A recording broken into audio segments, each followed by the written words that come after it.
평화 선도국가론이라는 주제를 가지고 강연을 시작하도록 하겠습니다.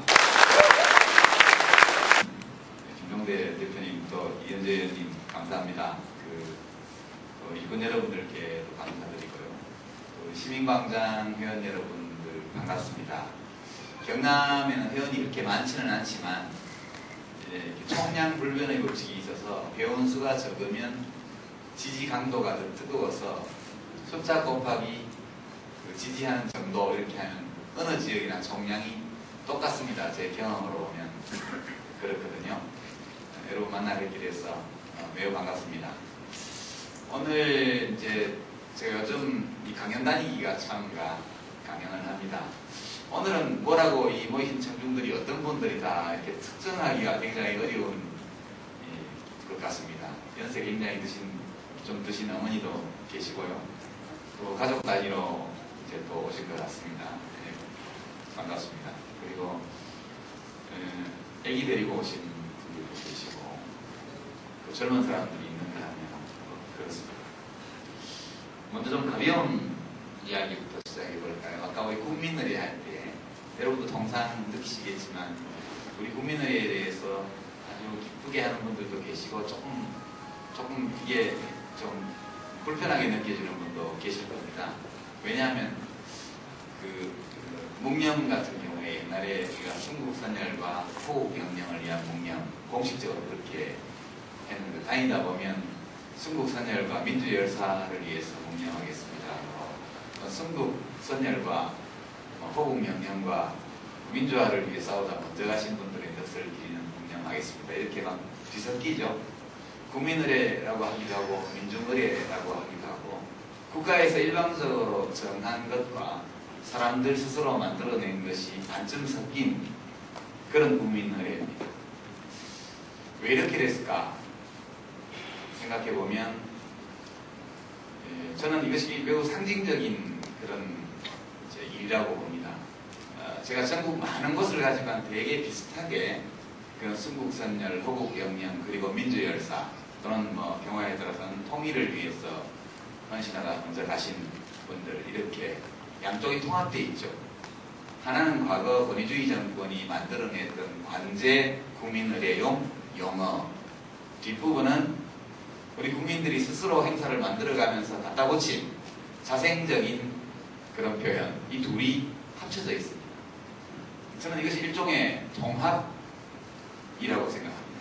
비록 과거 국가를 운영한 사람들이 무척 마음에 들지 않는 행위를 했다 하더라도 많은 국민들이 지키고 있는 의전을 존중하는 것이죠. 동시에 그냥 국가가 정해진 것을 그냥 따르는 것만으로는 우리들이 마음을 싣는데 다 부족하기 때문에 그래서 이제 통일열사, 민주열사를 추모하는 말을 뒤에 붙입니다. 이 둘 중에 어느 하나만 있는 행사들도 꽤 있습니다. 다니다 보면 왠지 마음이 조금 불편합니다. 이제 어느 한쪽에 빠져 있으면 우리 현대사에 대해서 사람마다 여러 가지 견해를 가질 수 있겠습니다만 어쨌든 우리 대한민국이 38선 이남의 단독정부로서 우리 한반도 전체, 우리 민족 전체를 아우르지 못하고 출발했다는 것은 분명한 역사적 사실이죠. 순국선열은 대개 일제강점기에 우리 민족의 독립을 되찾기 위해 싸웠던 분들을 보통 가리키는 말이고, 호국영령 이러면 이것은 주로 이제 보통 말하는 우파, 우위 또는 보수 진영에서 만들어낸 말입니다. 그러니까 6.25 전쟁을 국난으로 규정하고 외부 침략에 의해서 나라가 망할 뻔한 것, 대한민국만이 유일한 한반도의 이 정통성을 가진 정부다 이렇게 보는 관점에서 6.25 전쟁에서 이 대한민국을 지키기 위해서 북한군 그리고 중국 군대와 싸우다가 돌아가신 분들을 호국영령이라고 보통 지칭합니다. 그리고 그 다음에 이 권위주의 정권, 독재 정권 아래에서 민주주의 그리고 분단된 조국의 통일을 위해서 많은 박해를 받으면서 싸우다가 감옥에서 죽거나 사형당하거나 병들어 죽거나 또는 굉장히 많은 고생을 한 끝에 어려운 삶을 살다 가신 분들, 이런 분들을 우리가 또 기리는 것은 역시 또 권위주의 정권 이후에 우리 현대사 오늘의 대한민국을 만드는데 헌신하신 분들을 기리는 것이거든요. 이 국민의례 묵념을 하기에 앞서서 나오는 말들이 저는 매우 귀하게 느껴집니다. 우리가 지나온 길들이 이 짧은 말 속에 다 들어있는 것이 아닌가. 순국선열, 호국영령, 그리고 민주열상 또는 통일열상, 이 말들이 하나의 문장 안에 어우러져 있다는 것, 저는 이것이 오늘 우리 대한민국의 현실이다 이렇게 생각하고, 이런 방식으로 국민의례에서 묵념할 때 우리가 하는 이야기들이 정착된 것에 대해서 매우 기쁘게 생각합니다. 왜냐하면 우리 대한민국이 지나온 모든 길들이 지금 대한민국 안에 있는 것이거든요.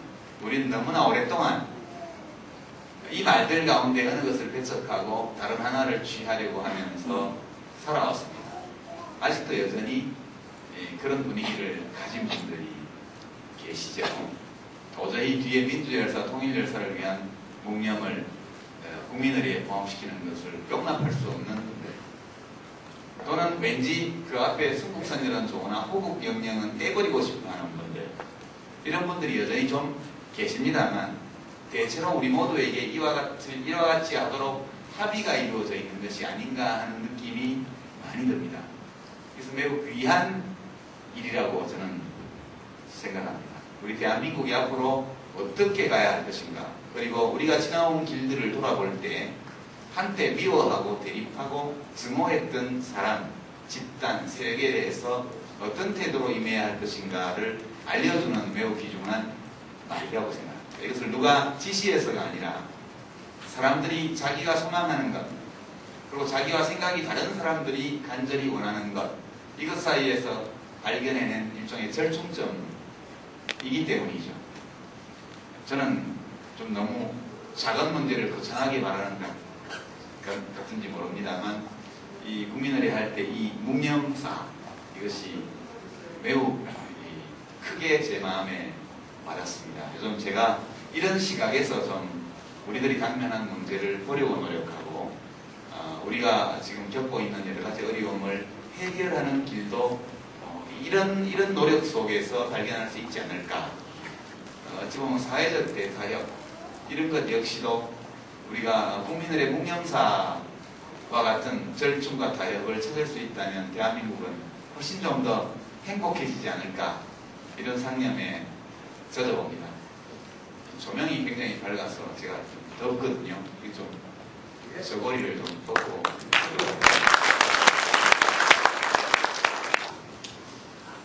제가 이제 대통령 선거에 출마하면서 제가 생각하는 대한민국 발전을 위한 비전을 세 가지로 국민들께 말씀드렸습니다. 선진통상국가, 사회주자국가, 그리고 평화선도국가, 이렇게 세 가지로 이야기했는데요. 오늘 이제 이 행사 주체가 참여포럼입니다. 이 세 가지 개념은 제가 그냥 발명해낸 것이 아니고 참여정부가 2030년까지를 내다보고 만든 장기, 중장기 국가전형 운용계획, 이름하여 함께 가는 희망 한국 비전 2030이라는 것이 있습니다. 여러분 다 아시죠? 이 내용을 저의 시각으로 재해석하고 업그레이드해서 만든 3대 비전입니다. 원래 2030을 만드는 작업을 할 때 저는 작업이 어떻게 진행되는지 잘 몰랐고 그 안에 사회투자국가라는 비전을 포함되게 하려고 무척 많은 노력을 했습니다. 대통령께도 건의드리고 또 우리 변양기은 정책실장님께도 말씀드리고 그렇게 했습니다. 그리고 거의 능동적 세계화라고 되어 있는 그 전략을 제가 이거 부족합니다. 아예 선도적 세계화로 합시다 이렇게 막 주장했는데 너무 과격하다고 제가 안 받아들여서 그냥 능동적 세계화 이렇게 되어 있습니다. 그리고 이제 그 구체적인 이제 이 세계 속에서 한국의 세계 평화를 위한 한국의 노력을 좀 더 강화하는 표현들이 들어있는데 제가 나중에 생각해 보니까 그것도 표현이 좀 약하다. 이렇게 해서 제가 지난번 대한민국 개조론을 쓸 때 앞에 두 가지 이 선진통상국가론과 사회투자국가론을 주로 다루고 평화선도국가론에 대해서는 그때까지 아직 공부가 좀 다소 미흡해가지고 결론을 못 내렸습니다. 그 당시까지는. 그래서 좀 ODA, 공적 개발 원조 같은 강론만 다루다가 이번에 이제 대선 출마를 고민하면서부터 이것을 좀 더 발전시켜서 하나의 개념으로 정립해야 되겠다. 그래서 이 세 가지를 내게 되었습니다. 좀 어렵죠. 제가 주변에 의견을 구해보니까 이것이 이 국가 비전 2030을 업그레이드한 거라는 거는 알겠는데 선거 구호가 뭐 그러냐 도대체. 저쪽에 보니까 지금 한 분은 이제 예선에서 아깝게 애석하게 낙선하셔서 이제 그렇게 됐습니다. 아주 깨끗이 승복하고 매우 아름다운 그런 승복의 문화를 보였습니다. 이것은 아마 우리 정치를 한 단계 더 성숙시키는 중요한 계기가 될 것으로 생각합니다. 박근혜 후보의 공약이 일컬어 줄부세. 그죠? 여러분 아시죠? 규제는 풀고, 세금은 줄이고, 규제는 풀고, 그리고 법질서는 세우고, 이렇게 해서 줄부세입니다. 규제를 풀고, 세금을 내리고, 법질서를 세운다. 이게 국가 발전 전략이 될까요? 됩니다. 저는 매우 부족하다. 이렇게 생각합니다. 그것은 당장의 여러 가지 문제를 해결하는 데는 좀 도움이 될 수도 있겠습니다만 아주 국가 지도자로서 먼 대한민국의 먼 미래까지 내다보면서 오늘의 과제에 대응하는 전략으로서는 매우 부족한 일종의 광고 카피와 같은 것이죠. 아이디어는 참신하고 카피도 잘 뽑았습니다만 또 대중에게 전달도 잘 됩니다만 그 내용은 참 어찌 보면 소박하고 약간 빈약한 것이다. 이렇게 생각합니다. 이명박 후보가 내세우는 747 그것도 아시죠?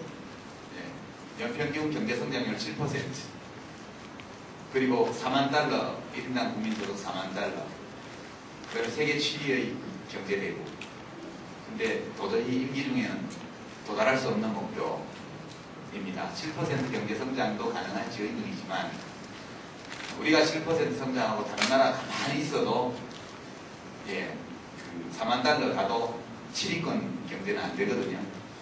계산해보면 그렇게 나옵니다. 야전 747에서 보잉 비행기가 날아가는 것 같은 느낌을 주죠. 광고 카피로는 매우 훌륭한 카피입니다만 동어방고 논리학에서는 토톨로지라고 그러는데 연평균 7% 성장하면 언젠가는 저절로 4만 달러가 되게 되어 있습니다. 옛날 국민소득이 7% 경제성장이라는 것과 4만 달러 국민소득이라는 것은 동어반복입니다. 거기다가 세계 7위가 안 되지만 된다고 하더라도 그렇게 7% 성장해서 4만 달러 가면 저절로 7위가 되게 돼 있죠. 그러니까 그 7, 4, 7은 각각 똑같은 메시지를 담고 있는 동어반복이라는 뜻입니다. 단순히 이것은 한마디로 요약하면 경제성장률을 7%로 올리겠다 그 말에 불과하죠. 근데 이것을 747 공약이라고 하니까 굉장히 무슨 내용이 있는 것 같습니다.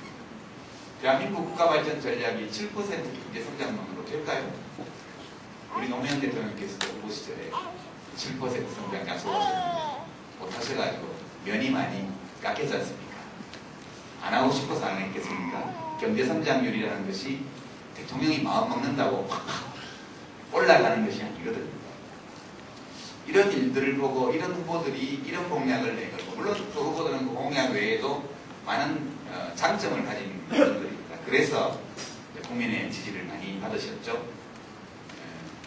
그러나 이 국가 지도자를 선출하는 과정에 제시되는 국가 비전이라는 것이 이런 수준이라면 이것은 대한민국과는 잘 어울리지 않는다. 저는 그렇게 생각합니다. 제가 출마 선언을 하면서 이제 국민을 섬기는 대통령이 되겠다. 국민에게 기쁨 주는 정부를 만들겠다. 그리고 이제 국민이 행복한 대한민국 만들겠습니다. 이렇게 얘기를 했습니다. 이것도 광고 카피로는 별로 힘이 없죠. 근데 제가 이런저런 얘기 듣다가 아무리 용어가 어려워 보여도 그냥 3대 비전 밀고 갑시다.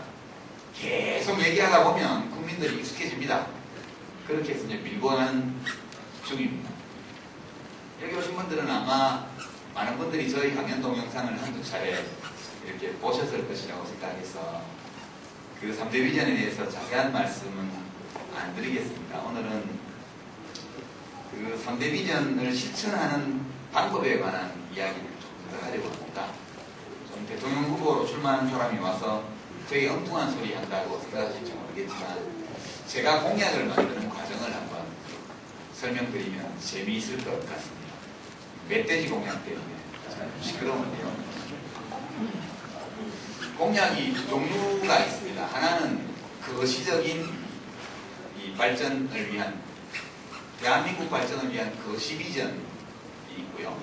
또 하나는 지금 이 땅 이 순간 살고 계신 국민들을 좀 더 행복하게 해드리기 위한 미시 정책 비전이 있고 두 종류가 있습니다.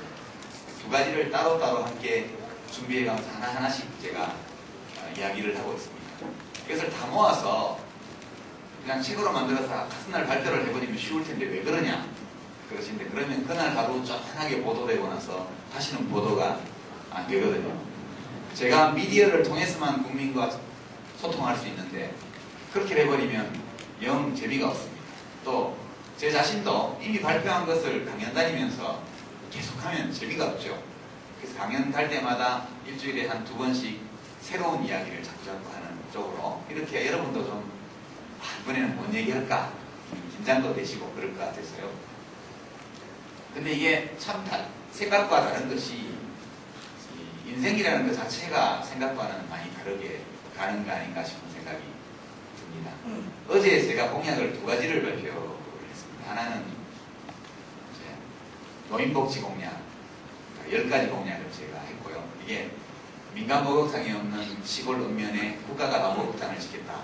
이 공약도 거기 포함되어 있습니다. 저는 깨끗이 씻으면서 살 수 있는 권리가 인간의 기본권이라고 생각하는데 뿐만 아니라 그것이 건강을 유지하는, 건강을 증진하는 출발점, 이 개인위생, 그 중에서 씻는 것이 기본입니다. 근데 지금 시골 가보면, 창원 시내는 다르지만, 읍면에 목욕탕이 아예 하나도 없습니다. 그러니까 겨울 내내 추울 때는 목욕을 못하십니다. 국민소득 2만 달러 세계 10위권 경제대국을 자랑하면서 그 지난 반세기 동안 온갖 평산과 고초를 겪었던 세대, 시골에 계신 어르신들한테 깨끗이 씻을 수 있는 환경조차도 만들어 드리지 못하는 국가가 이것이 정상적인 국가이겠는가. 이런 생각 때문에 매우 중요한 공약이라고 생각해서 했습니다. 목욕탕 공약하고 멧돼지 잡겠다는 공약, 이걸 묶어서 튀는 공약, 이색 공약, 황당 공약 뭐 이렇게 보도가 되는 걸 보고 참 놀랐습니다. 제가 이 공약들을 만드는 과정을 한번 설명드려 보겠습니다. 처음에 어떤 아이디어가 있죠. 누군가 말했거나 제가 생각했거나. 거시 공약은 제가 못 만듭니다. 그것은 전문가들하고 모여가지고 저도 공개하지 않은 자문교수단, 전문가 자문단이 있습니다. 다른 데는 다 캠프에 이름을 넣는데 저희는 비공개로 하고 있습니다. 지지율이 좀 떠서 한 40% 가게 되면 공개할까 그렇게 생각합니다. 지금 공개하기에는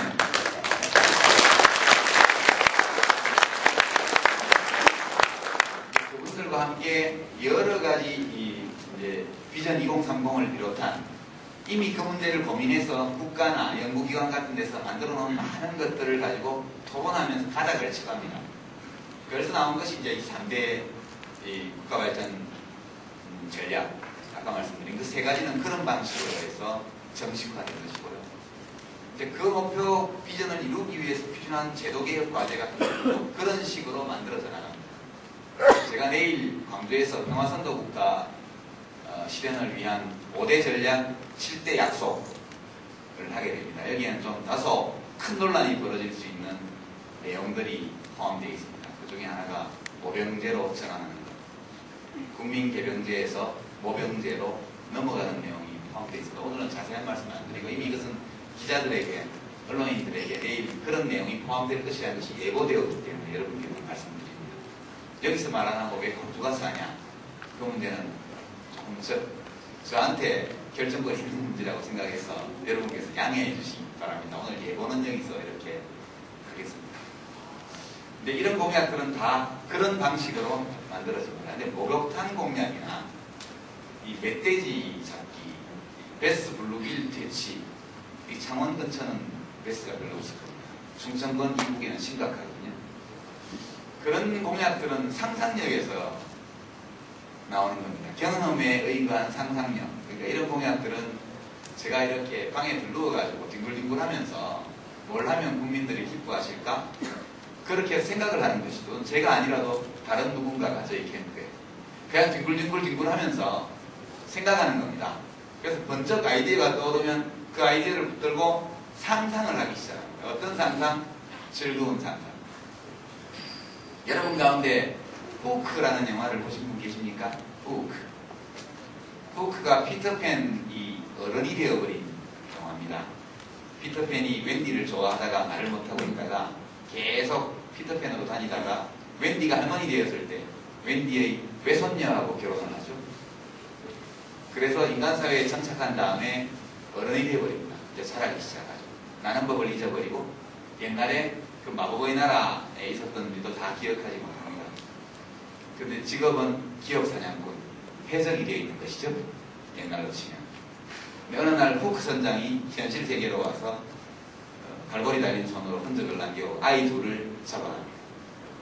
이제 피터팬이 아이를 구하러 가는 팅커벨이 와서 금가루를 뿌려주고 그렇게 해서 겨우 날개에서 데리고 갔더니 먹지도 못하고 말지도 못합니다. 밥 먹을 때는 상상력이 없으니까 남들 밥 먹을 때 자기는 빈 테이블을 보고 있고 해적이 쳐들어와도 날지 못합니다. 아이들은 그 사람이 피터팬인지 모릅니다. 피터팬이 다시 나는 법을 배워서 후크 선장과 대결해서 아이를 찾아옵니다. 나중에 결말이.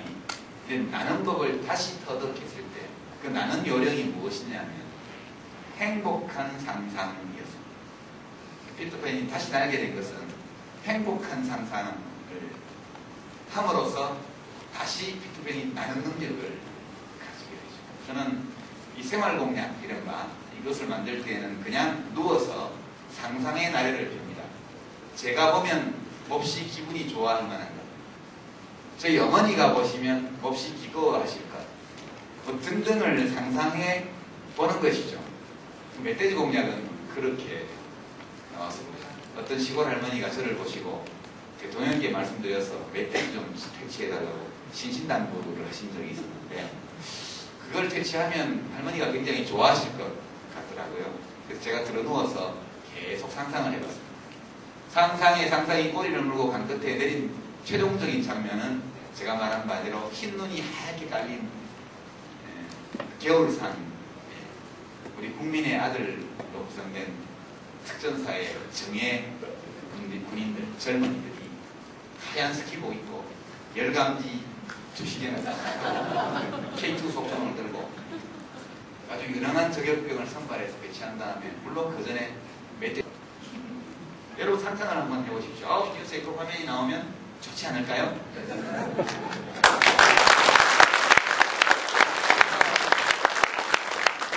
대통령이 군통수권자입니다. 군통수권자.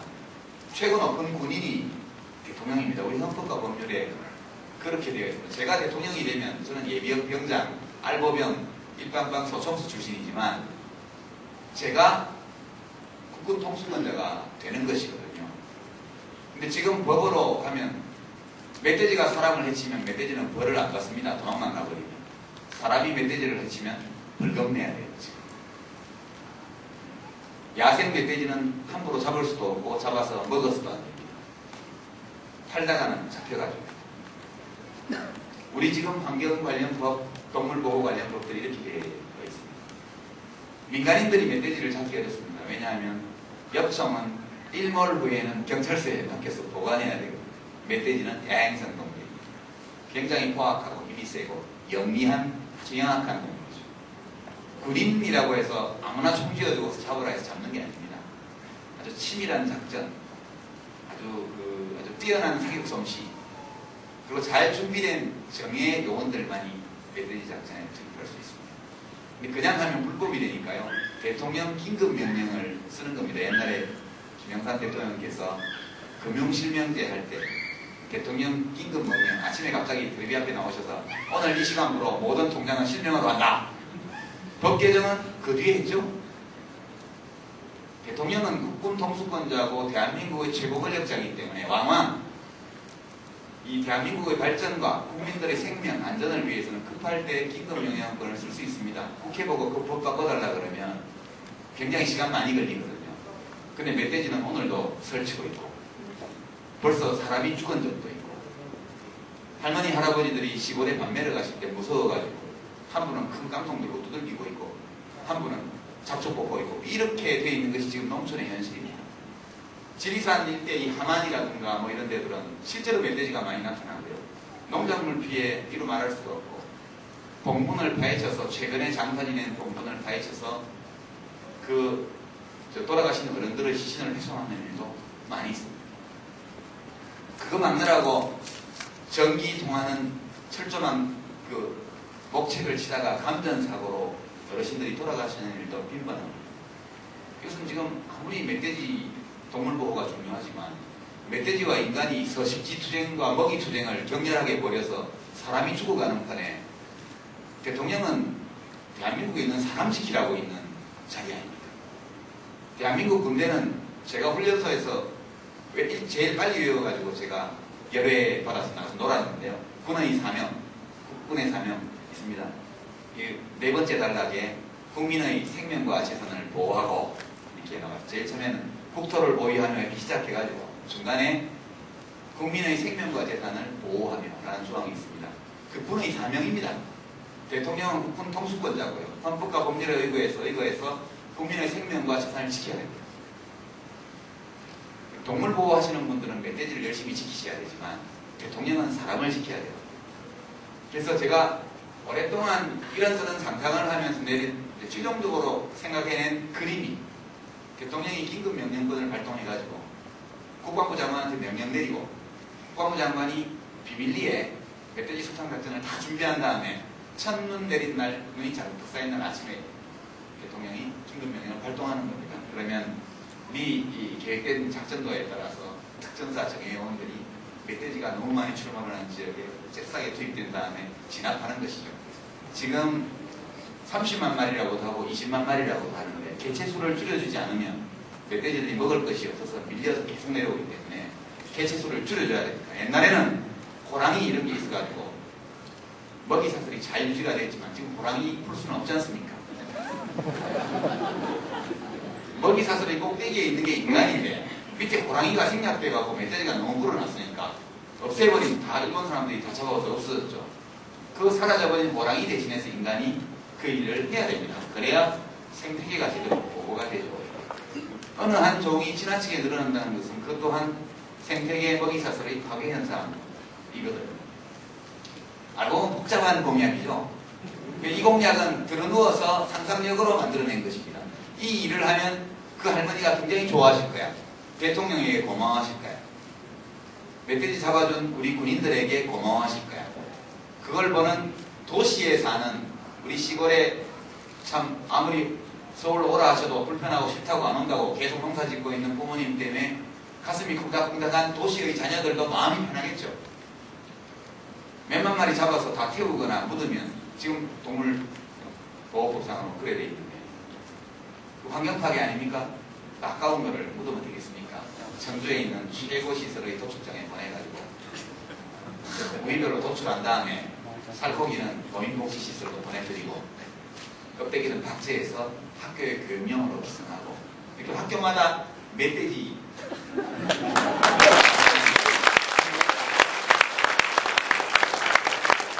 이런 상상을 해보는 것이죠. 그 할아버지 할머니들이 시골 경로당이나 복지시설에서 그 야생 멧돼지 얼마나 맛있습니까? 못 먹어봤지만 그런 바로는 맛있다고 해요. 그걸로 구워서 잡수시. 키운 멧돼지, 그죠?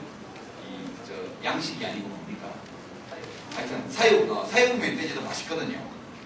야생은 얼마나 더 맛있겠습니까? 그 어르신들한테 그 대접하고, 얼마나 좋습니까? 저는 그 생각을 이렇게 하면서 누워서 혼자 웃음이 삐질삐질 나와서요. 대통령이 되게 되고 싶더라고요.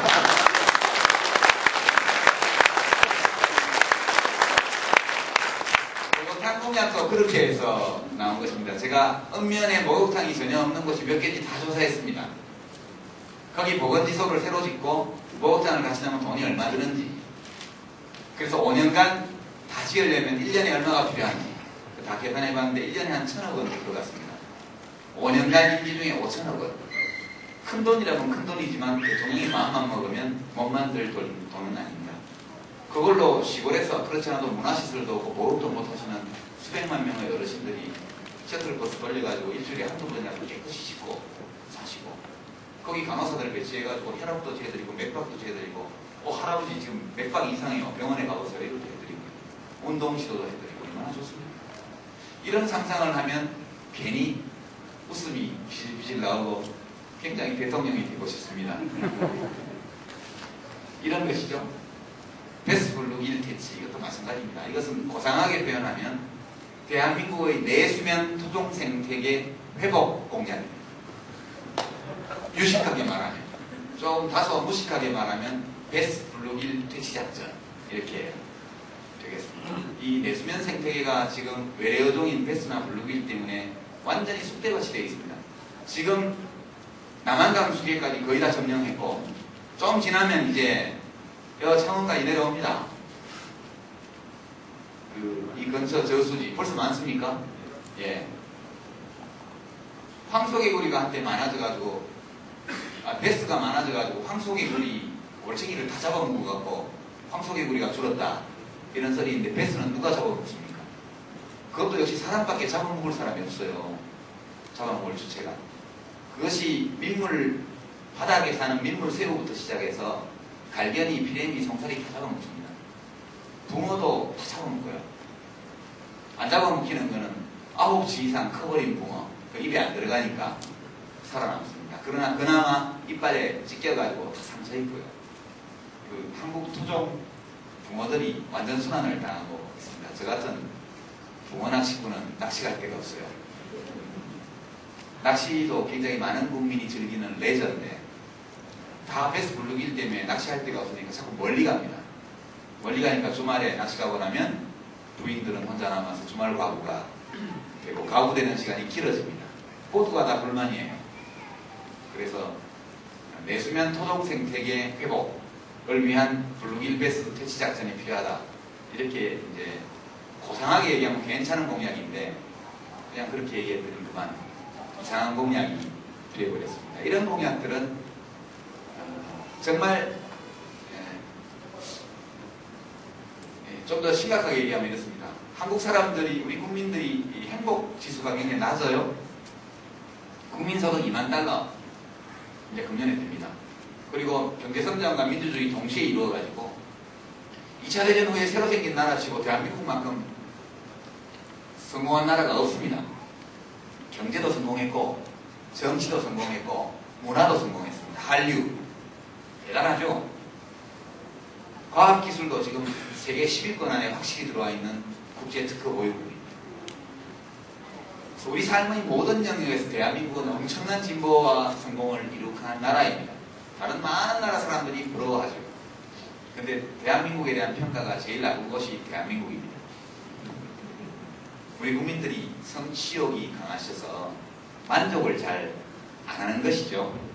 그래서 행복하십니까? 물어보면 예, 행복합니다 라고 대답하는 사람의 비율이 많은 나라일수록 행복한 나라인데, 대한민국은 100등 안에 못 들어가요.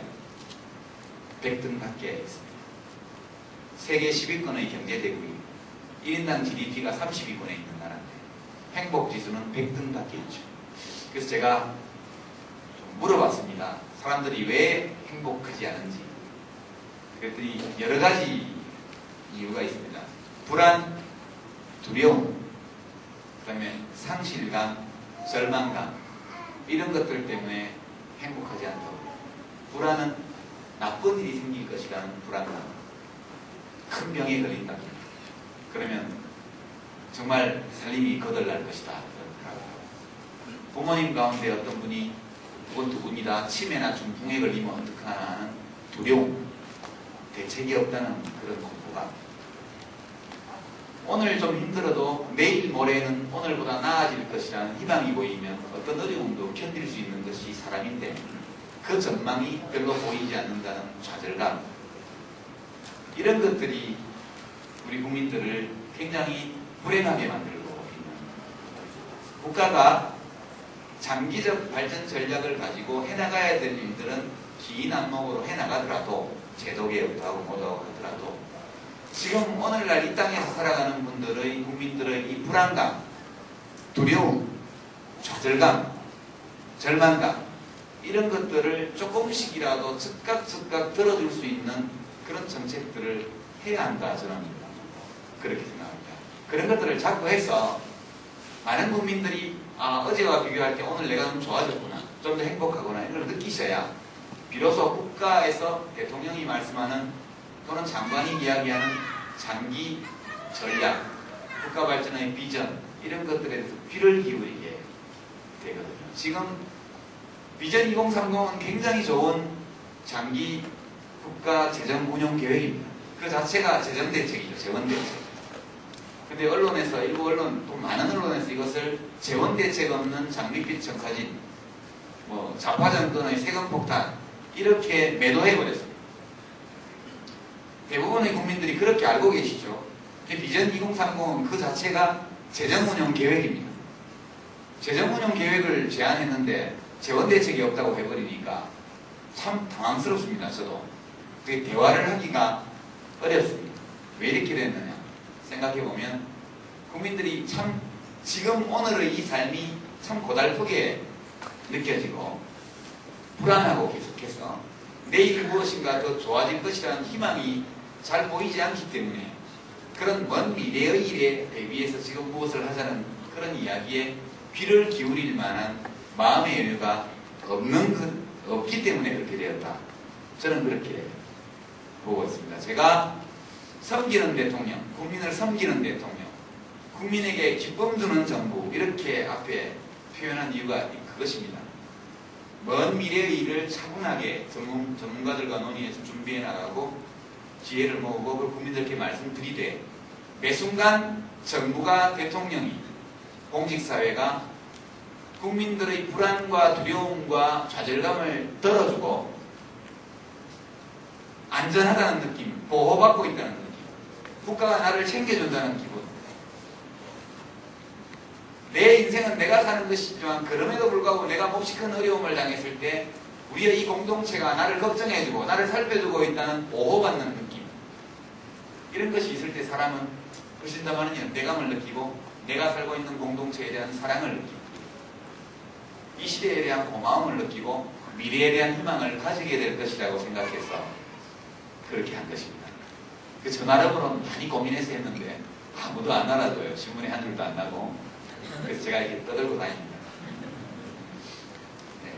그렇게 해서 공약들을 만들어 나가고 있습니다. 앞으로도 그런 생활 밀착형 공약이라고 일컬어지는 이것은 지금 당장 국민을 즐겁게 해드리고 기쁘게 해드릴 수 있는 공약을 말합니다. 그렇게 깊이 생각하지 않아도 즉각 실천에 옮길 수 있고 돈만 조금 드리면 그리고 이것이 실천에 옮기지는 즉시 국민들이 그 효과를 느낄 수 있는 그런 정책 공약들입니다.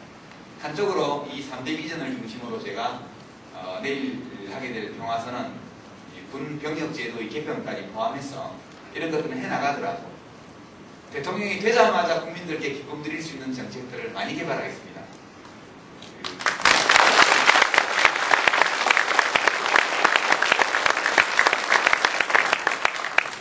뒤굴뒤굴하면서 공약을 만든다. 이 말이 또 어떻게 받아들일지 모르겠는데 모든 것이 다 마음이거든요. 다 마음이 하는 일입니다. 시골 계신 어떤 할머니, 할아버지 부부를 기쁘게 해드릴 방법이 무엇일까? 이걸 계속 생각해보면 무언가 답이 나옵니다. 요즘 부모가 이혼하고 가정이 깨지고 이래서 아이들 요즘 많이 시설에 갖다 맡깁니다. 그런 아이들이 2만 명 정도 시설에 있습니다. 또 12,000명 넘는 아이들이 가정 위탁 가정에 가서 자라고 있습니다. 요즘 이제 그 아이들에게 어떻게 하면 그 아이들이 자기가 살고 있는 이 사회에 대해서 믿음을 가지고 기쁨을 느끼고 자기에게 닥쳐온 부모 이혼이라든가 또는 가출 등등으로 인해서 할머니 손에 맡겨져 있거나 또는 시설에서 생활하거나 다른 가정에 위탁되어서 자라면서 느끼는 그 열등감과 원망 이런 것들을 딛고 넘어서서 이 대한민국의 당당한 시민으로 가야 되겠다라는 의지와 희망을 가지게 할 수 있을까? 뭘 해주면 이 친구들이 그런 용기를 가지게 될까? 그런 이제 고민을 하면서 막 상상을 지금 상상력을 발동하는 중입니다. 예컨대 우리가 찾아보면 그렇게 고민하고 상상해서 만들 수 있는 공약이 참 많이 있습니다. 작은 것 같지만 매우 소중한 것이라고 생각을 합니다. 인도에 요즘 제가 대통령 후보, 예비 후보로서 보내고 있는 일상들입니다. 또는 이렇게 큰 강연도 있지만 작은 간담회 같은 것들도 많이 합니다. 어제는 청주에서 시니어 클럽 또는 복지관을 운영하고 있는 가톨릭 교단의 우리 신부님들 강론만 하시는 게 아니고 실제 그런 노인 일자리 사업하는 거나 그냥 맡아서 하고 계시거든요. 그분들과 간담회 하면서 또 좋은 아이디어를 많이 얻었습니다. 저도 출마하기 전에는 저한테 그런 말씀을 해주는 분이 별로 없었는데 출마하고 나니까 이메일로도 보내주시고 만나서 말로도 해주시고 보고서도 보내주시고 이렇게 많이 하십니다. 그러다 보니까 출마 선언하는 날까지는 별로 아이디어가 없었는데 오늘 여새째입니다. 출마 선언하는 지. 여새만에 꽤 많은 제안을 받았고 그렇게 하고 있습니다. 앞으로도 선거 기간 중에 새로 계속 개발해가지고 해나가겠습니다. 이거 가지고 준비 안 된 후보 이렇게 말씀하실지 모르지만 다 닥쳐야 일을 하죠. 글 쓰는 소설가들도 마감기일 닥쳐야 원고지 채웁니다. 사람 사는 이치가 다 그런 것이고 이 세상에 준비된 대통령 후보는 없다. 그렇게 생각합니다. 선언하고 나서 준비하는 것입니다.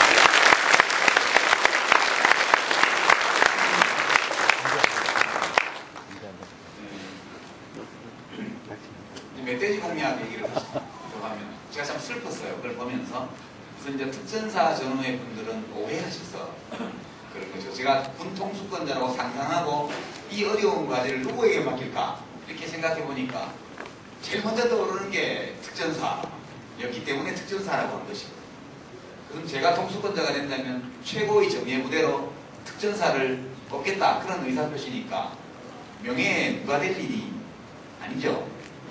오히려 그분들이 상당히 반갑게 생각해 주셔야 하고요. 그런 항의 메일을 받았습니다. 해병대도 있다. 왜 특전사만 정예부대냐? 해병대도 있고요. 또 뭐 또 있대요. 그거 말고도 하여튼 총 쏘는 걸로 치면 공수부대, 아니 특전사보다 더 잘 쏘는 부대가 또 특수부대가 있답니다. 이제 그분들께 무척 미안하죠. 그거 몰라가지고 알았으면 다 열거했을 텐데 제가 아는 게 특전사밖에 없어가지고 그랬습니다. 그분들이 오해하셔서 그런데 그만 놔두겠다 이러셨는데 사무실에 오시겠다 그랬거든요. 오시면 저희가 잘 맞이해서 맛있는 차 대접하고 좋게 대화 나누어서 이런 저희 진의를 잘 전달하도록 하겠습니다. 근데 진짜 슬펐던 것은 이것을 황당 공약 또는 기능 공약, 이색 공약이라고 기사를 쓴 기자분들 때문인데요. 그분들이 어떤 악의가 있어서 그렇게 쓴 것은 아닙니다. 그렇게 보였기 때문이죠. 2007년 지금 8월달인데 똑같은 시대에 똑같은 나라에서 살고 계신 분들이거든요. 한쪽에서는 연세 많이 드신 어르신들이 멧돼지에 대한 현재적 잠재적 공포에 시달리고 있고, 이것이 대한민국인데 다른 한편에서 도시적인 분위기에서 도시적 생활을 하는 젊은 기자분들은 도무지 그것을 이해하지 못해서 이 진지한 공약을 이색 공약으로 이렇게 보도한 현실. 너무 다른 대한민국이죠. 이와 같은 간극, 격차, 이것이 참 슬픕니다. 시골에서 농사 짓는 할머니, 할아버지가 멧돼지한테 쫓기고 있는데 그 손주가 특전사 요원이라고 합시다. 그 특전사에 근무하는 손자가 와서 멧돼지 좀 잡아드리면 좋지 않을까요? 이런 거.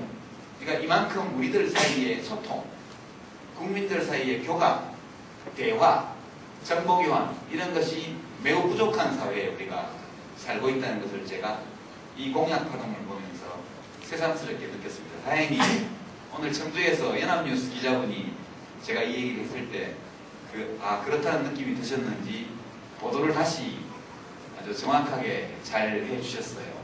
혹시 여기도 오셨는지 모르겠는데, 예, 저기 계신 것 같습니다. 예, 창원. 아까 낮에 제가 간담회 했을 때 말씀드렸는데 그 사이에 기사를 쓰셔가지고 제가 아주 그 기사를 보면서 너무 기뻤습니다.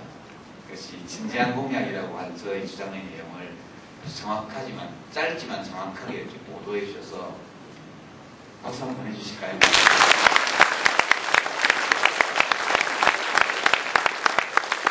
여러분이 걱정하시는 것은 뭐 이런 좋은 얘기 이런 건 다 우리끼리 하면 기분이 좋습니다만 지금 대통령 선거 때문에 걱정 많으시죠? 그리고 뭐 민주신당 후보가 뭐 10명인데 지금 10명 지지율을 다 합쳐도 이명박 후보 혼자 지지율 반도 안 되는 상황. 그죠? 걱정되시죠? 저도 걱정이 됩니다. 걱정되는 것은 어쩔 수 없는 현실이고요. 저는 이제 매우 단순하게 이 단순한 생각을 간단한 생각으로 이제 단순하다기보다는 단순한 원칙을 가지고 이 사태에 대응하려고 합니다. 이것도 대통령 후보가 이렇게 전략을 가지고 있다 그러면 또 웃음거리가 되지 않을까 걱정이 되긴 합니다. 매우 단순한 전략을 가지고 이 대통령 선거에 임하고 있습니다. 그거는 이제 저 개인적으로 보면 민주신당이 이렇게 해야 된다든가 그런 얘기가 아니고요.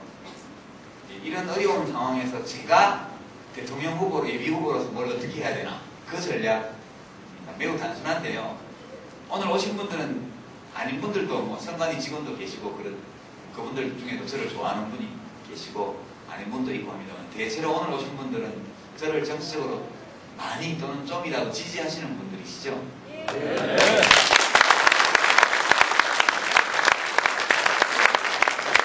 박수 듣자고 여쭤본 건 아니고요. 제가 뭘 해야 하느냐 지금부터 라고 생각할 때 오늘 여기 모이신 여러분들이 동네에 가셔가지고 그 유아무개 걔 괜찮더라 좋지 않냐? 이렇게 말씀하실 수 있도록 만들어 드리는 게 제가 취할 수 있는 택할 수 있는 유일한 전략이 아니겠느냐 이렇게 생각합니다. 좀 박수는 치시지만 속으로 좀 껄끄러우시죠? 이제 유시민 하면 좀 까칠하잖아요. 그죠? 방송이 같고 누가 건드리면 팍팍 지르고 여러분 그런 경험 많이 하셨을 겁니다. 가서 멋있잖아, 뭐 논리적이고 뭐 똑똑하고 이렇게 말하면 그건 알겠는데 좀 너무 까칠하잖아. 네? 이런 유의 말씀을 많이 들으셨을 겁니다. 그래서 저도 뭐 인간이기 때문에 이런 장점, 이런 단점 이런 것들이 다 있고 여러분들은 저희 단점은 가볍게 보시고 저희 장점을 크게 보시니까 저를 지지하시는 거죠. 다른 분들은 다르거든요. 그래서 저는 저를 좋아하시는 분들이 당당하게 근거를 가지고 설득력 있게 주변의 이웃 친지들에게 유심히 괜찮다. 대통령 시켜주면 잘하겠더라. 이렇게 말씀하셔도 되도록 만들어 드리는 것이 제가 택해야 하는 유일한 전략이다. 이렇게 생각합니다. 미리 대통령 도전할 야심을 좀 품고 미리 해가지고 좀 대비를 했으면 많이 좋았을 텐데 이런 아쉬움도. 저희도 미리 하고 있었습니다. 아 그래요? 예. 그 괜히 혼자 좋아하시니까 그러지. 우리끼리 대통령 뽑는 거 아니잖아요. 정말 많은 분들이 함께 참여해서 뽑는 선거이기 때문에 무언가 이되게 하려면 저를 좋아하시는 분들이 힘을 내시도록 제가 해드리는 수밖에 없겠다. 그래서 공약도 생활 밀착형 공약도 내고요. 또 좀 멋진 그런 큰 공약도 내고요. 그래서 일단 성공했습니다. 그 본의 아니게 멧돼지 공약 때문에 이것이 대운하 공약 이후에 가장 대중적 관심입니다. 그렇다고 그래요. 저는 시간이 없어서 못 봤는데 어제 하루 종일 포털 사이트를 완전히 점령한 이슈였다고 그럽니다. 그래서 역시 정책 선거로 가야 되는구나. 제가 그동안 좀 정치인들 사이에 많이 까칠하게 굴었기 때문에 그런 사람이 대통령 되겠다 그러면 국민들이 잘 인정 안 해주실 것 같습니다. 옛날에는 좀 까칠했지만 또 사람이 늘 변하는 것이니까 발전하고 이제 대통령에 도전하는 만큼 대통령이 되면 그 직을 잘 수행할 수 있는 소양을 갖춰야 되고 그런 마음의 자세가 되어야 되기 때문에 제가 거기 맞추려고 많이 노력합니다. 그래서 남욕 안 하고요. 네, 남욕 안 하고요. 남들이 욕해도 대꾸 안 하고요. 제가 국민들을 행복하게 만들어 드리기 위해서 생각한 여러 아이디어만 계속 말씀드리고요. 다른 사람 욕은 안 하는데 다른 사람의 잘못된 정책에 대해서는 세게 비판하고 논쟁하고 그렇게 할 생각입니다.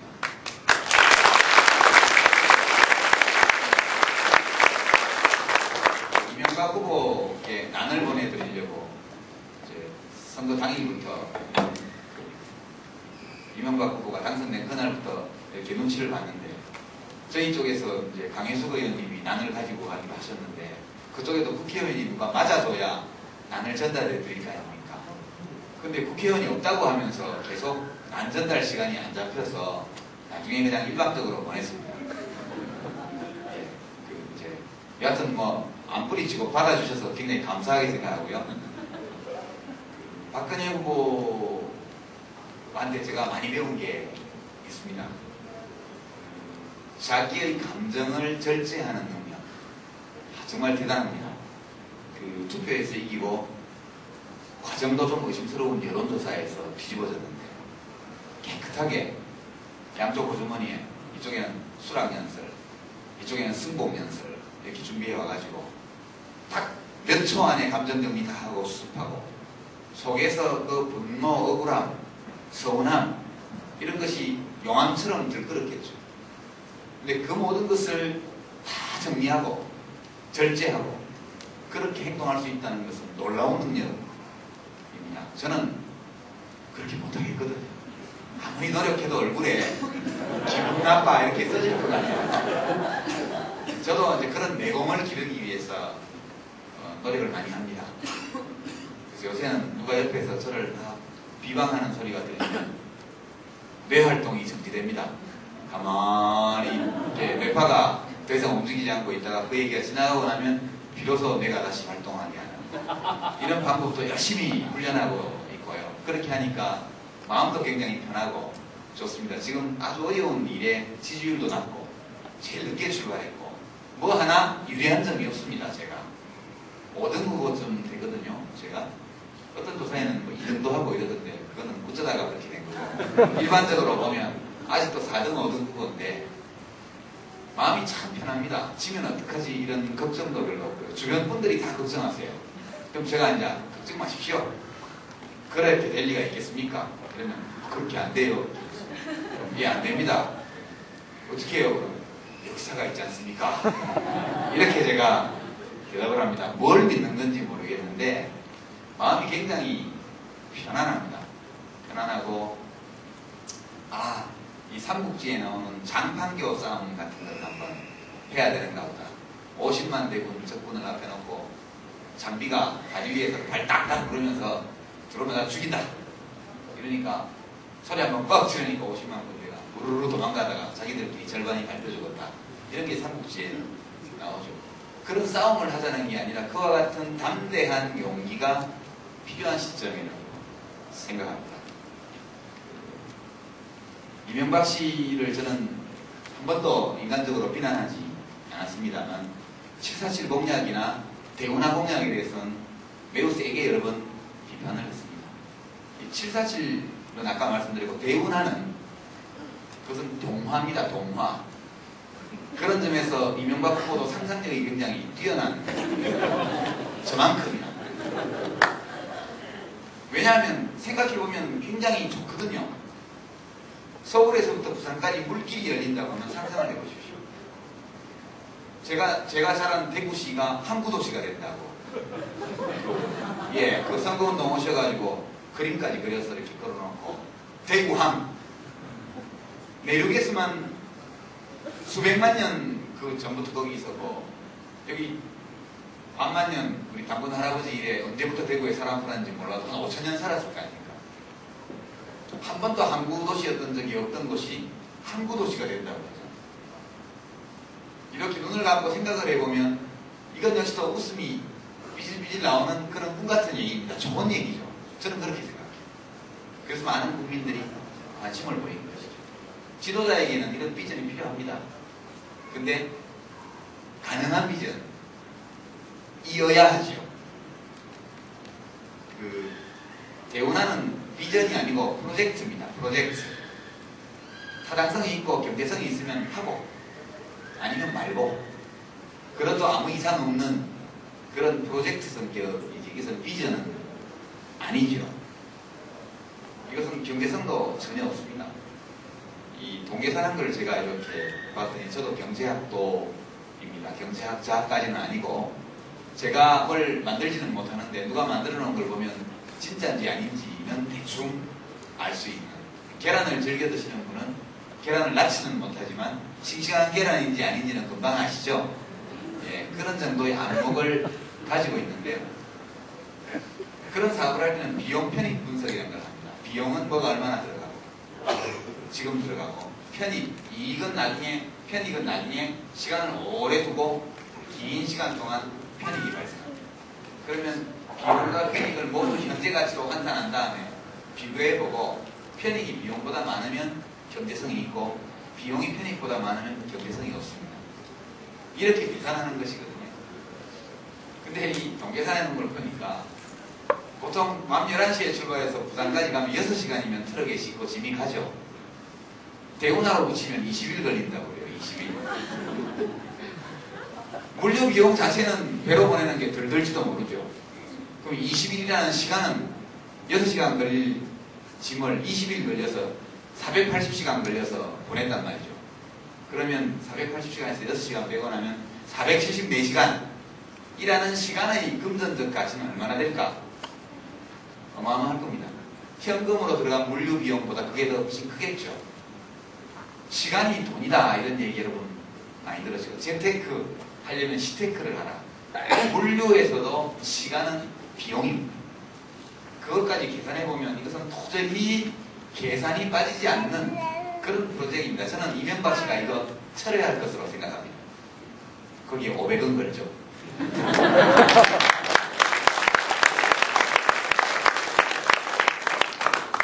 실제로 이명박 후보 진영에서 계산한 비용 편익 분석 계산서를 갖다 놓고 따지기 시작하면 이명박 후보 이거 감당하기 어렵습니다. 이명박 후보에게는 두 가지 선택이 놓여 있는데요. 지금 철회하시는 것, 이것이 1번. 이것이 대한민국을 위해서 제일 좋습니다. 2번. 이것이 꿈같은 얘기입니다. 이것을 이제 나쁘게 말하면 국민 사기극. 되지도 않는 사업 가지고 국민을 현혹해 해서 폄하하다. 이렇게 하면 국민 사기극이라고 말하는 분들이 있습니다. 저는 그렇게 말하지 않고요. 이것은 예쁜 동화다. 예쁜 동화다. 이걸 사기극이라고까지 하는 것은 너무 심하다. 왜냐하면 국민들 가운데 많은 분들이 그것이 실현 가능한 프로젝트로 생각하고 그것이 실현되었을 때 벌어지게 될 변화에 대해서 미리 생각하고 아주 즐거워하셨던 분들이 많이 계시거든요. 이것을 사기극이다 이렇게 말해버리면 그분들의 그 예쁜 꿈을 너무 한순간에 깨버리는 게 되죠. 그래서 저는 이렇게 정리하려고 합니다. 예쁜 동화인데 실천에 옮기기에는 시기상조다. 그럼 언제 시기가 오겠느냐? 한 100년이나 200년 후에 그 시기가 올지도 모르겠다. 이런 정도로 정리하고 지금 하기는 어렵구나. 이런 정도로 하고 이명박 후보가 그냥 철회하시는 것이 아주 좋은 일이다 생각하고요. 두 번째 이명박 후보가 선택할 수 있는 길은 이걸 계속 밀고 나가는 겁니다. 선거 때. 그래서 계속 그렇게 예쁜 꿈을, 예쁜 동화를 보고 행복한 꿈을 꾸시는 국민들의 표를 받아서 대통령이 되는 것이죠. 물론 꼭 된다는 건 아니지만 된 다음에 공약 실천을 포기하는 방법. 그것이 이명박 후보에게 있는 두 번째 길입니다. 저는 진지하게 그 길밖에 없다고 생각합니다. 저는 이명박 후보가 이것으로 표를 모아서 대통령이 되신 다음에 이 공약을 실천하지 않겠다고 선언하면 박수 치겠습니다. 양해하고 잘하셨습니다. 그거 하지 말고 딴 거 좋은 거 하십시오. 이렇게 말할 수 있을 것 같습니다. 하루 빨리 철회하시는 것이 현명한 길이다. 그리고 계속 밀고 나가시면 대통령 되시는데도 시장이 많을 겁니다.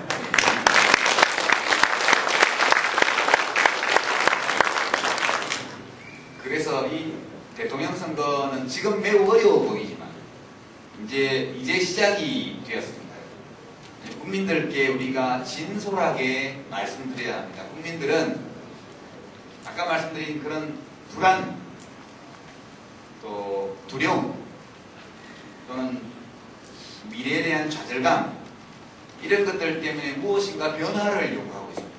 저는 그렇게 느끼고 있습니다. 노무현 대통령과 참여정부가 어떤 특수한 정책 몇 개를 무엇 잘못했기 때문에 지지율이 떨어졌다기보다는 지금 정부가 하고 있는 일이 무언가 마음에 들지 않고 마음에 차지 않는 것이죠. 물론 그것 대통령의 여러 가지 정책이라든가 이제 통치 스타일 이런 것들에 대해서 아주 부당한 비난을 퍼붓는 미디어들의 문제, 이것이 있습니다만 국민들이 그걸 모르지 않는다고 저는 생각해요. 길 가다 물어보면 뭐뭐한 그런 큰 신문들이 공정하다 그렇게 대답할 국민들이 별로 없을 겁니다. 저는 국민들이 다 알고 계신다고 생각해요. 대통령이 부당한 비난을 많이 받고 있다는 것도 알고 있고, 이명박 씨에게 아주 많은 도덕적 결함이 있다는 것 역시 국민들이 알고 있다고 생각합니다. 알고 있으면서도 참여정부에 대한 지지는 해주지 않고 이명박 후보에 대한 지지는 많이 해주고 있는 것이죠. 수수께끼입니다. 그렇죠? 왜 이럴까? 국민들은 바꾸고 싶어 하시는 것 같습니다. 10년 정도 같은 세력이 집권했기 때문에 바꿔보면 무언가 좋은 일이 있지 않을까, 이런 기대를 하고 있다고 저는 생각합니다. 이것이 우리들을 매우 어렵게 만드는 것이죠. 여기에 대해서 옛날 자유당 정권처럼 그때 못 살겠다 가라보자 야당에서 그러니까 당시 집권당에서 가라봤자 별 수 없다, 구관이 명관이다 이렇게 응전했는데요. 구관이 명관이 아닐 수도 있습니다. 그러니까 우리에게 필요한 것은 참여정부보다 훨씬 더 잘할 수 있는 비전과 능력을 보이는 것이죠. 국민들에게. 바꿔볼까? 근데 바꾸려고 보니까 한나라당도 좀은 불안합니다. 왜냐하면 IMF 일으키고 나서 자숙하고 반성하고 좀 그런 것 같았는데 요새 보면 별로 그런 것 같지도 않고, 공약이 꽤 그럴듯해 보이지만 꼼꼼히 뜯어보면 그렇게 신뢰성이 가는 것도 아니고, 여하튼 이명박 후보가 청계천, 중앙차로 이런 거 해가지고 추진력 밀어붙여서 뭔가 변화를 일으켜낸 사람이니까 대한민국을 맡겨도 변화를 이루지 않을까, 이런 막연한 기대감이 지배하고 있거든요. 국민들께서 한나라당을 많이 지지하고 이명박 후보를 지지하면서도 속으로 뒤로 어딘가 조금 찜찜한 상태에 계시다는 것이 제가 내리는 진단입니다. 우리 쪽은 왜 지지가 없냐? 무엇을 보여주지 못한 것이죠. 저 친구들에게 다시 한번 나라를 맡겨도 좋겠다, 괜찮겠네, 좋겠다까지는 안 바라고요. 나쁘지는 않겠네, 한 번 더 맡겨도, 이런 정도까지 가야지만 우리 후보 지지가 뜨게 되어 있습니다. 지금 우리가 해야 되는 것은 여기 앞으로도 창원에 많은 예비 후보자들이 오실 겁니다. 우리 모두가 자기 몫을 해야만 그런 일을 이룰 수 있을 것이다, 저는 그렇게 생각합니다. 한나라당은 일품 요리를 내놨습니다. 이명박이라는 일품 요리죠. 단품 메뉴입니다. 대우나 747 후보도 한 사람, 박근혜 후보는 낙선하고 그 정리를 하고 나서 집거 중이고 선대위원장을 맡을 지어서 불확실합니다. 박근혜 씨가 같이 선거운동을 하더라도 요리가 두 가지 큼직한 요리가 있는 밥상 같은 것이죠. 도저히 이 민주신당 쪽은 그런 큰 그릇에 내놓을 음식이 없습니다, 현재로서. 이럴 때는 좋은 방법이 한정식을 차리는 것이죠. 일품 요리로 안 되면 정식을 하는 거 아닙니까? 그래서 국민들이 보시기에 괜찮은 밥상을 우리가 차려야 하는 것이죠. 후보가 되는 사람은 그 한정식 상에서 메인 디시, 주요리가 되는 사람이 후보입니다. 나머지는 밑반찬, 국물, 보조요리 이런 거 되는 거죠. 그렇게 해서 한 상 잘 차려서 10명이 각각 자기 그릇에 자기 나름의 맛있게 버무리는 음식을 들고 국민 앞에 차리는 것입니다. 차려놓고 저희끼리 경선하고 나서 오늘 밥상은 이제 갈치조림 정식이 되겠습니다. 그럼 갈치조림이 후보가 되는 것이죠. 삼겹살, 불고기 정식이다. 그러면 삼겹살 불고기를 가진 사람이 후보가 되고 나머지는 다 정식 반찬이 되는 거죠. 이 얘기를 비유로 하는 말인데 저는 간장 종지에 담긴 콩자반이 되어도 괜찮습니다. 이렇게 말한 적이 있습니다. 간장 종지에 담긴 콩자반이 되어도 괜찮습니다. 그 한정식 상에는 그런 것도 하나 있어야 되거든요. 근데 제가 메인 디시가 될지도 모르죠. 콩자반처럼 돼가지고는 메인 디시 되는데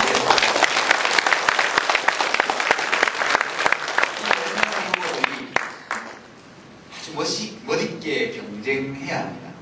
한나라당식으로 저렇게 물고 뜯기식으로 해서는 절대 국민 신임을 받지 못합니다. 치열하게 경쟁합시다. 그러나 정정당당하게 반칙하지 말고 지금 선거인단 대리접수 때문에 좀 시끄러웠는데요. 본인 동의도 받지 않고 마구 선거인단으로 등록시켜놓고 나중에 관리해가지고 동원하는 선거 이런 거 하지 말고요. 대리접수를 했더라도 최소한 본인한테 승낙받아서 하는 그런 정도의 양식은 지켜야 합니다. 지켜야 되고 후보들끼리 비방 인신공격 하지 말아야 합니다. 정책을 두고 치열하게 경쟁하면 됩니다. 저 친구가 워낙 공격을 많이 당하더니 한이 맺혀서 저러는구나 이렇게 생각지 마시고요. 저도 남 욕하기로 치면 마음만 돌리면 얼마든지 돌리고 그렇게 하고 승복해야 합니다. 승복. 그것도 어쩔 수 없이 승복하는 것이 아니라 화끈하고 깨끗하게 승복해야 합니다. 이긴 사람은 낙선한 후보들의 정책 중에 한두 개씩은 안고 가줘야 되고요. 그리고 제가 원샷 대통합, 그전에 대통합민주신당이 되기 전에 했던 말인데 이제 좀 고치죠. 표현을 후보 중심의 정당 건설 이렇게 고치죠. 제가 후보되는 분의 딴 분이 되면 후보되는 분, 제가 되면 후보되는 사람의 정책을 당의 기본 정책으로 채택하는 의결 절차를 거쳐주고, 그죠? 당 강령과 기본 정책을 새로 하자는 겁니다. 지금 임시로 만들어 놓은 거 말고 당선된 후보의 것으로 따로 결정 절차 없이. 그 다음에 당의 재정권, 당의 인사권 다 후보에게 주자는 겁니다. 선대위에다가 몽땅 넘기고요. 그래도 국회의원들이 말 안 들을 수 있습니다. 다 딴소리하고 후보 마음에 안 든다 갈아치우자 머리 잡고 이번엔 시간 여유가 없어서 그러기는 어렵겠습니다만 여하튼 온갖 일이 벌어질 수 있으니까 대선 때 선거운동 열심히 하려면 공천권을 후보에게 줘야 됩니다. 정당이라는 게 질서가 있어야죠. 규율이 있어야 됩니다. 이 정당 강령이 틀려먹었다. 나는 못 따르겠다. 그런 사람 당에서 나가야 됩니다. 안 나가면 내보내야죠. 국회의원 숫자가 문제가 아니고 하나의 정당이 정책 노선을 중심으로 강력하게 결속해서 질서와 규율을 가지고 지도자를 확실히 세우고 그리고 나가야 국민들이 믿어주지. 자기들끼리 맨날 집에서 분탕질 치는 정당을 보고 국민들이 어떻게 국가를 맡기겠습니까? 이번에 민주신당이 제대로 되려면 뽑히는 후보를 중심으로 모든 권한을 몰아줘야 돼요. 그래야 당이 됩니다. 이것만 나눠먹기 해가지고는 안 돼요.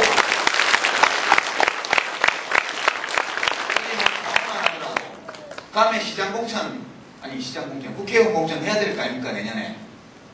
근데 소문 들으니까 창원갑은 누구 계보에 누가 와서 공천 받았다 그러고 창원을은 또 어느 사람 계보에 누가 와서 받았대더라. 이런 얘기 들으면 기분 좋으시겠어요? 경선을 붙이든 여론조사로 하든 그냥 찍어서 임명을 하든 후보가 다 알아서 하라는 겁니다. 대선에서 이기든 지든 이기면 물론 대통령 돼가지고 하고 본선에서 지면 또 당의 지도자로서 공천권을 다 행사하라는 겁니다. 제가 지지율 1등일 때 이런 얘기를 하면 나쁜 사람이라는 말을 들을 겁니다. 저 욕심쟁이. 지가 1등이라고 다 먹으려고 그러네. 근데 제가 지금 4등, 5등이잖아요. 저보다 여론조사 보면은 손학규 후보는 저보다 3배쯤 되고요. 정동영 후보는 저보다 2배쯤 높습니다. 그분들이 마라톤으로 치면 5km, 10km 달렸고 저는 이제 1km도 못 왔습니다. 미래를 추가해가지고 한참 뒤에 가면서 운동하는 사람이 다 가지기로 해. 이렇게 하는데 앞에 5km, 10km 앞에 가는 사람이 싫어. 그러진 않겠죠, 설마. 아직까지는 응답이 없습니다만. 이거 제가 그분들을 위해서도 제안하는 것이고, 저를 위해서도 혹시 제가 후보가 되는 경우에도 공천권 없으면 대선 때 당을 지휘할 수가 없을 것 같아요. 누가 제 말을 듣겠습니까?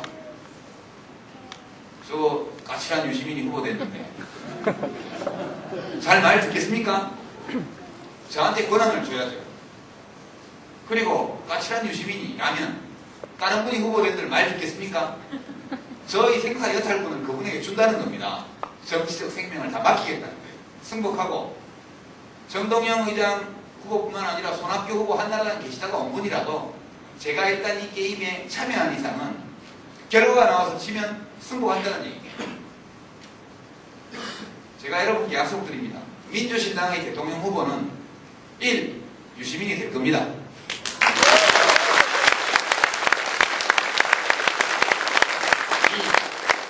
유시민이 안 될 경우 이름하고 얼굴만 좀 다르지 유시민하고 똑같은 사람이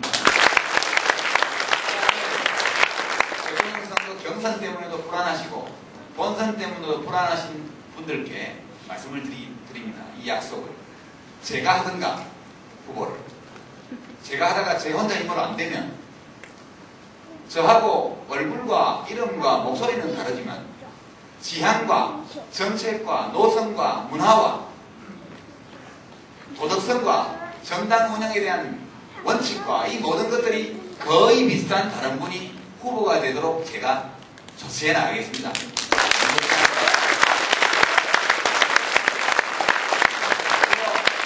이렇게 선출된 민주신당의 후보를 중심으로 해서 팽팽한 대통령 선거 본선을 만들도록 하겠습니다. 여러분, 제가 오늘 강연의 결론으로 제 자랑을 잠깐만 하면 이렇게 주장합니다.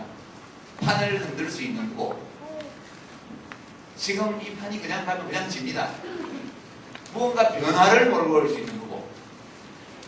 누구겠습니까? 오랜만에 후보 발언 좀 합시다. 제가 할 수 있습니다.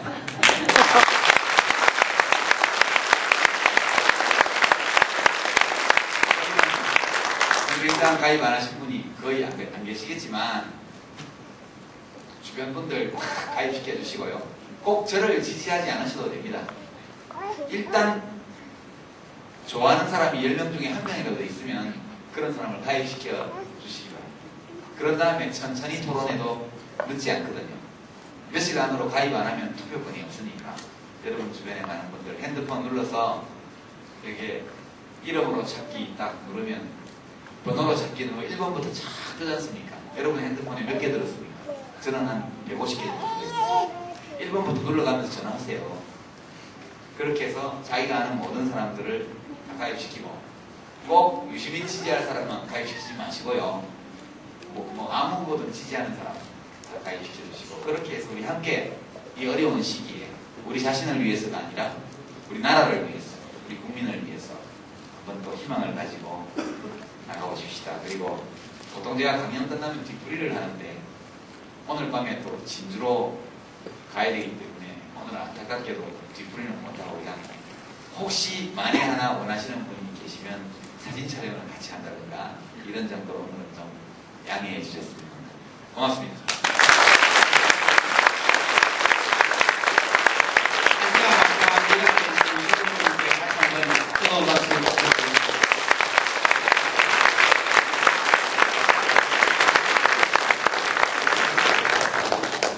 그다음에 유진 후보님 계셔야 되는데 일단 저 광고 2개 하겠습니다. 하나는 대한민국 여행 책을 6권 샀습니다. 저한테 사셔가지고 만원 주고 사셔가지고 사인을 받으시면 됩니다. 많이 드려야합니다. 예. 그 다음에 저 밑에 보면은 참여 시민 네트워크라고 있습니다. 시민 광장 많이 가입해 주십시오. 그 다음에 오늘 사실 기분이 좋습니다.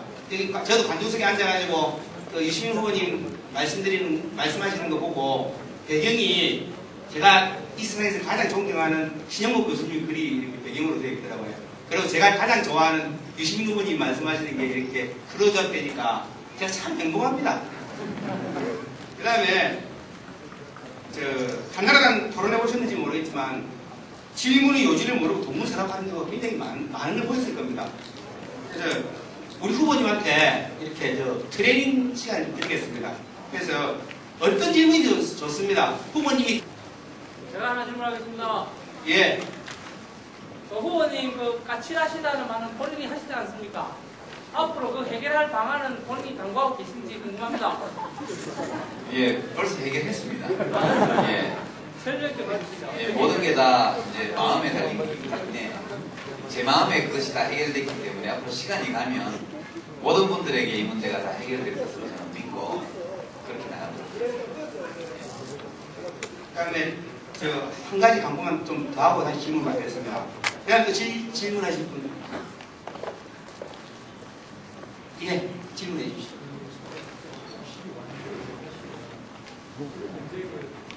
일어서서 좀 내주시죠.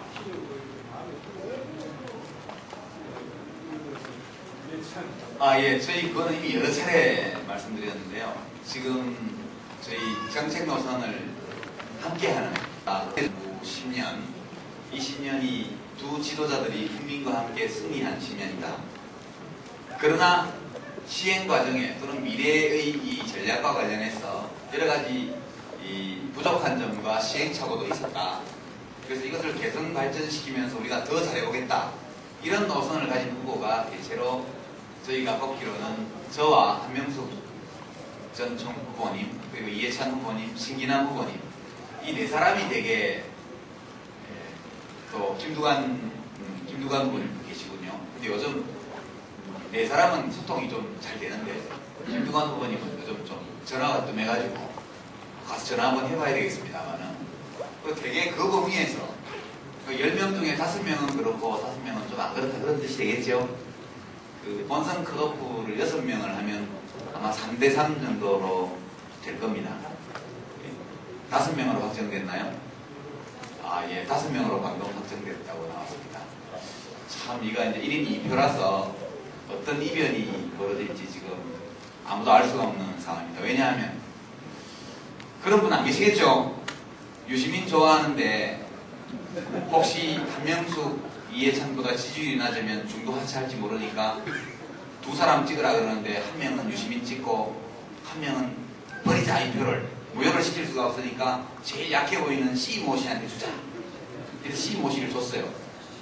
또 한명숙 총리 지지자들도 딱 보니까 우리 한 총리님이 이총리나 유시민보다 좀 앞서가야지. 그래서 나머지 한 표를 유시민이 이해찬을 좋아하면서도 한명숙을 더 좋아하니까 그럼 제일 약해 보이는 C.모 씨한테 줘야겠다. 모두가 이런 식으로 C.모 씨에게 둘째 표를 던지면 C.모 씨가 1등하게 돼 있습니다. 이런 이상한 선거 결과가 나올 수 있는 게 1인 2표제의 허점이거든요. 저는 왜 도대체 이런 1인 2표제라는 어처구니 없는 제도를 도입했는지 모르겠어요. 후보도 한 명 뽑고 결국은 대통령도 한 명 뽑는 선거 아닙니까? 한 명 뽑는 선거에 예비 후보자를 뽑는데 2표 찍기 해서 뽑는 법이 이 세상에 어딘지 진짜 잘 모르겠는데 이거 갖고 자꾸 싸우면 또 까칠하다 그러니까 할 수 없이 그냥 넘어갑니다. 넘어가고 기왕 5명 됐으면 5명 중에 3명이 이런 노선을 가진 후보 되면 좀 더 유리할 거 아닙니까? 그래서 본선 올라가는 사람이 둘이 됐든 셋이 됐든 그 둘이나 셋 중에 한 사람이 최종적인 본선 후보가 될 수 있도록 저희 그렇게 하고 늘 마음을 열어두고 있습니다. 한명숙 총리님 아주 훌륭하신 분이고요. 이해찬 후보님 역시 아주 훌륭하신 분이고요. 저는 뭐 그보다 좀 덜하지만 그래도 훌륭한 편에 속하고요. 다른 분들은 노선이 좀 달라서 그렇지 역시 훌륭한 분들입니다. 네, 그렇게 보시고 기왕 훌륭할 거면 노선도 맞는 사람으로 되도록 그렇게 해나가겠습니다. 너무 걱정 마십시오. 저희 잘 알아서 우리 멋대로 안 하고 여러분과 상의해 가면서 그렇게 좋은 절차, 좋은 명분 이렇게 해서 필요하면 단일화를 하겠습니다. 제가 혼자 1등하면 그 안 해도 되니까요. 우선은 제가 혼자 다음 주 중으로 한번 치고 올라가 볼랍니다.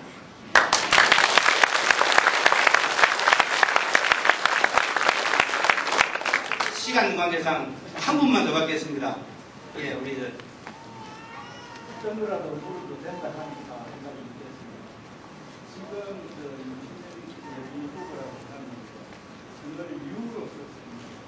예? 아, 예. 예. 앞으로도 계속 유로 쓰실 겁니다. 나중에 유로 바뀌면은 사람 이름이 달라지는 앞으로도 계속 유로 쓰겠습니다. 이렇게 해서 예. 예, 옛날부터 그렇게 써왔기 때문에 앞으로도 쭉 그냥 그렇게 쓸 생각. 한 번만 말씀해주세요. 아까 말씀하신 거에 연장선상에서 영상에서 말씀드리는데 들려서 기호 1번은 이런 이표제니까 기호 1번은 여기 계시는 분들의 아마 거의 대부분이 시민일 겁니다. 그러면 2번은 누구를 찍어야 될까요? 이번은 당연히 저하고 단일화를 할 수 있는 분을 찍어주셔야죠. 그 중에 누굴 찍어야 합니까? 아, 그건 뭐 알아서 하십시오. 그것까지 제가 하면 저 유권자들의 권한 침해가 되기 때문에 알아서 자유롭게 닮은 사람 찍으면 됩니까? 예? 닮은 사람. 아, 예. 여러분이 좋은 분 찍으십시오. 자유롭게 자기 의사대로 자연스럽게 하시는 것이 제일 좋습니다. 그러나 괜히 쓸데없이 경험한데 버린다고 펴버리다가는 큰일 납니다. 예. 그렇게. 일반 국민선거인단에서는 그런 일이 별로 없을 텐데요. 우리 당원선거인단에서는 그런 일이 벌어질 수 있고, 예, 공공연하게 그런 작전을 하겠다 이렇게 말하는 캠프도 없지 않기 때문에 좀 걱정입니다. 잘 되겠죠? 역사가 있는데. 다시 한번 아람마트 1층 프라임입니다. 후보님이 가셔가지고 경배를 한번 하고 가실 겁니다. 그게 구미가 당기시는 분은 꼭 보시기 바랍니다. 여기 오드기어져서 가시면 돈 많은 뺏기게 됩니다. 또 간단한 질문하실 분. 이게 이제 승리. 장관님 저는 수련동의 활동자 이렇게 정말 상당히 보고 싶은 이야기가 우리 유시춘 여사님께서 예전 캠페가 계신다는 이야기를 들었는데 어떤 여기 오시는 분들도 많이 이해심을 가지고 있습니다. 거기에 대해서 간단하게 한 말씀 해주시면 감사합니다. 예, 저희 큰 누이가 이해찬 캠프의 홍보위원장으로 일하고 있고, 예, 그렇습니다. 그런데 제가 이제 출마 여부를 결정하기 전에 이총리님이 캠프에 와서 좀 그 일을 해달라 이렇게 부탁을 하셨는데 저희 누이가 동생이 출마를 할지 안 할지 모르는 상황에서 그렇게 하기 어려워서 저한테 어떻게 했으면 좋겠냐고 물어봤습니다. 그래서 제가 일단 거기 가서 일하시라고 보냈거든요. 나중에 너 출마하면 어떻게 그러기에 제가 왜 출마해도 거기서 일해요. 왜냐하면 저는 제가 글을 잘 쓰니까요. 우리 누이가 없어도 되거든요.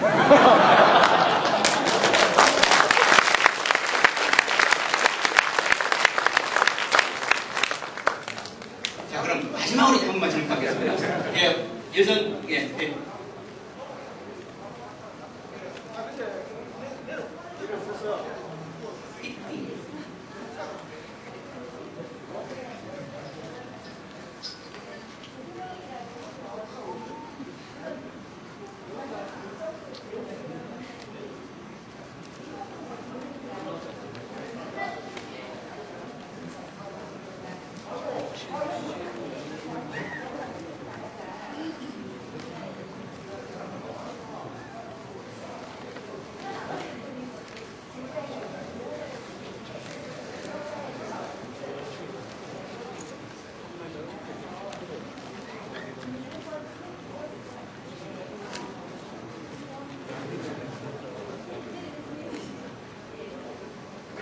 예, 아마 그 역사의식이 좀 빈약한 분이 대통령이 되면 어떡하나 그런 걱정이 많으신 것 같죠. 예. 그런데 사실 뭐 똑똑한 사람이 아는 거 많은 사람이 이제 지도자가 된다고 나라가 꼭 잘 되는 건 아닙니다. 되게 좀 지금 지식도 별로 없고 좀 어리버리한 것 같고 게으르고 이런 사람이 지도자로 있는 동안에도 나라가 잘 되는 경우가 왕왕 있거든요. 그 이제 지적인 기반, 어떤 역사에 대한 이해나 지식 이런 것들이 국가 지도자에게는 매우 필요합니다. 그러나 그것이 있다고 꼭